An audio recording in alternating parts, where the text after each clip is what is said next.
बहुत समय पहले की बात है। घनश्याम अपने परिवार के साथ काफ़ी ज़्यादा खुश रहा करता था। पर एक दिन घनश्याम को कहीं जाने का मन करा तो घनश्याम कुछ थोड़ी देर सोचता है।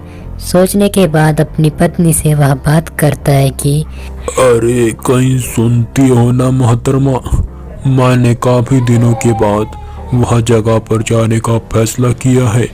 क्या मेरे साथ तुम चलना चाहोगे? तुम्हें काफी अच्छा लगेगा वहाँ जाने के बाद। अरे तुम क्या बात कर रहे हो? मैंने तुम्हारी कभी बात को कभी टाला है? बताओ जरा, कोई तारीख बता दो कि आप जहाँ बोलते हो मैं चुपचाप से चली आती हूँ। हाँ, अभी क्यों नहीं आऊँगी? अब जहाँ जाओगे वहाँ मैं जाऊँगी। फिर इतना कहने के बाद वह सारी तैयारी धीरे धीरे वह करने लग जाते हैं और पूरी पैकिंग के साथ वह जाने का फैसला करते हैं। वहाँ सारी पहुँचने के बाद वह पत्नी अपने पति से कुछ कहने लग जाती है। अरे पति देव, तुमने पता नहीं है कहाँ ला लिया है। यहाँ तो जहाँ देखे वहाँ तक पानी ही नजर आ रहा है मेरे को, और यहाँ पर लकड़ी कटी हुई है। कहीं जंगली जानवर आके अपन को ना खा ले। हाँ चलो फटाफट चले जाओ यहाँ से, चलते हैं। हाँ वरना कहीं से जंगली जानवर आ जाएंगे तो खाना बन जाएंगे। अपने यहाँ पिकनिक मनाने थोड़ी आए हैं। अरे पत्नी जी, तुम क्यों घबराती हो? मैं यहाँ तो पहली बार नहीं आया हूँ। मैं यहाँ पर कई बार आ गया हूँ, परंतु मुझे यहाँ पर कुछ भी नहीं मिला। जब तक यहाँ परिवार के साथ ना आए तब तक कि हमें कुछ भी नहीं मिलता है। मैं तो यहाँ बाल बाल बचाता, परिवार के साथ आते तो मैं यहाँ बच जाता। आज वही दिन है, उसने यहीं पे मुझे बुलाया था पूरे परिवार के साथ, और अपनी सारी इच्छा वह पूरी कर देंगी। फिर इतना कहने के बाद घनश्याम पता नहीं किसको बुलाने लग जाता है। बड़ी जोर जोर से मंत्र वह गाने लग जाता है। तभी से कुछ पानी में धीरे धीरे हलचल सी उत्पन्न होने लग जाती है। तो दोनों धीरे धीरे घबराती जाती है और उन्हें कुछ भी समझ में नहीं आता है कि यह पतिदेव को आखिरकार क्या हुआ। बस वह दोनों एक दूसरे को ही देखते रहती है। फिर इतना कहने के बाद अचानक से उसके सामने धीरे धीरे कुछ आने लग जाता है और अचानक से वह घबराने भी लग जाते हैं, क्योंकि इससे पहले ऐसा नज़ारा उन्होंने कभी नहीं देखा था। पानी के ऊपर से धीरे धीरे अचानक से एक चुड़ैल उसके सामने आ जाती है। तो पूरे परिवार के लोग धीरे धीरे पूरे घबरा जाते हैं और उदास हो जाते हैं। अरे वाह, यहाँ पर तो पूरा का पूरा परिवार ही आया है।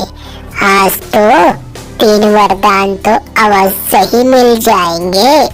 चलो अच्छा हुआ, ये तो लड़का काफी अच्छा समझदार निकला है। आज तो वह दिन नहीं है, वरना 3 को खा जाऊंगा। आज तो वह दिन है विष देने का। बढ़िया, सही टाइम पे आया है ये लड़का। आज तो 3 विष उन्हें मिल जाएंगी और मैं भी खुशी खुशी इस पानी के अंदर चली जाऊंगी। हे। चलो मैं पूछती हूँ उन 3 के विष क्या क्या है और सुलझा के रिटर्न चली जाती हूँ मैं। अरे चुड़ैल, मैंने तो तुम्हें और कुछ ही समझा था। तुमने ही तो इस दिन ही बुलाया था मुझे। मैं आज पूरा परिवार को लेकर तुम्हारे सामने आ गया हूँ और धीरे धीरे पूरी विष भी मांगूंगा तुमसे। तुमने ही तो कहा था जितने परिवार हैं वह सभी लोग विष मांग सकते हैं। तो मैं फटाफट अपनी विष बताता हूँ। मेरा परिवार हमेशा अमीर रहे, ना गरीब रहे, ना रोजगार रहे, सदा ही अमीर रहे। कोई खाने पीने की कोई कमी नहीं होनी चाहिए चुड़ैल। सुन लिया ना तुमने?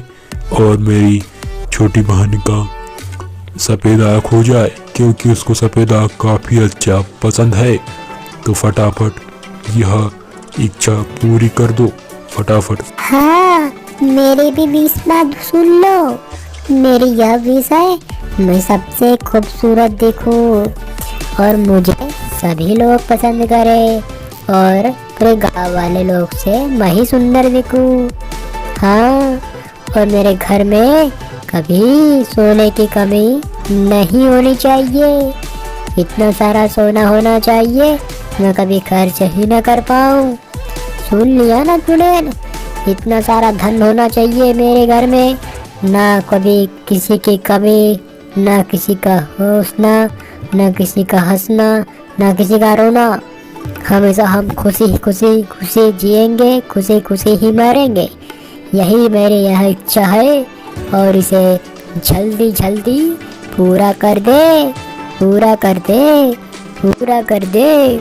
सुन लिया ना चुड़ैल मैंने क्या क्या कहा। और इतना धन पूरे गांव वालों के पास नहीं होना चाहिए। सुन लिया। ये छोटी सी बच्ची क्यों विश नहीं मांग रही है? विश जल्दी जल्दी मांग, वरना इस चाकू को पानी में फेंक कर तुम्हारी इच्छा कैसे पूरी कर सकती हूँ मैं। फटाफट तुम्हारे भी इच्छा बताओ।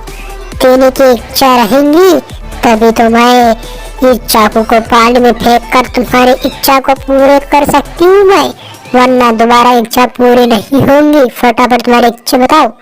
अच्छा अच्छा अच्छा, चलो ठीक है ठीक है ठीक है, मैं मांग लेती हूँ इच्छा।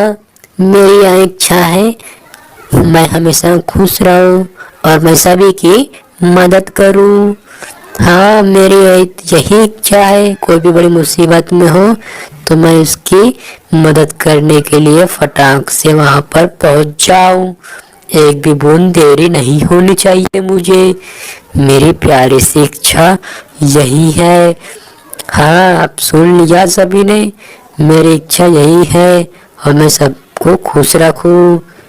अच्छा, यहाँ चलो, तुम्हारे तीनों की इच्छा यहाँ पूरी कर देती हूँ मैं।